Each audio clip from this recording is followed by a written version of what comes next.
Hello everyone, I am astrologer Sweeti Rai and I'll be teaching here on Vedic Astrology. So this course is for beginners and we will be covering the basic aspects of astrology so anyone can learn who is interested and enthusiastic to learn about the energies, about the cosmic learning, then he can join this course and he can learn about the basic aspects of astrology, how we can predict the chart. So before we start, let me introduce about myself. So I am in Vedic astrology and other branches of astrology from over 6 plus years, and till now I had handled 2000 plus customers and I have taught many people.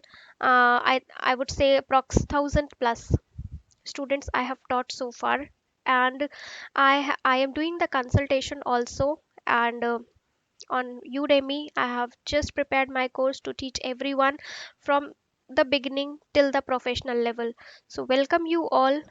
It would be happy journey for you and for me also. Let's start this course and enjoy. Happy learning.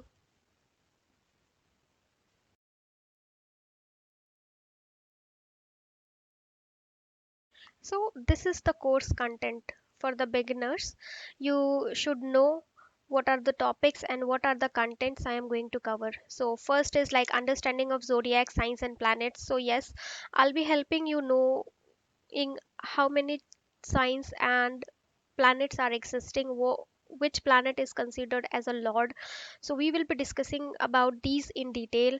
Understanding of 12 houses in zodiac's chart, like in natal chart, how many houses are there, we will be talking about that. Then know your lords. So basically we have lords, which is most powerful in our as per our charts. So we will be talking more about the powerful lords as per the charts. Then strength, concept of planets strength, like how the planets will give the result, which can be the bad planet, how strong that planet is or how weak that planet is. I will be discussing about that. Then learning some formula, so it is very basic I will be covering here, because this course is for beginners, so I'll be considering the theorems just to understand the concept of calculating the planet's position and planet's strength, good planets, bad planets, and their capacity to give result. Then planets and its nature. So basically we will be covering about all the types of planets which we have in our Vedic astrology and how they are, how what is its nature. We will be covering this. Then understanding positive and negative aspects of planets, obviously, how whether the planet is positive in your chart or negative in your chart, we will be covering that. And then in the end we will do revision. We will work on some charts to understand what we have learned. Happy learning.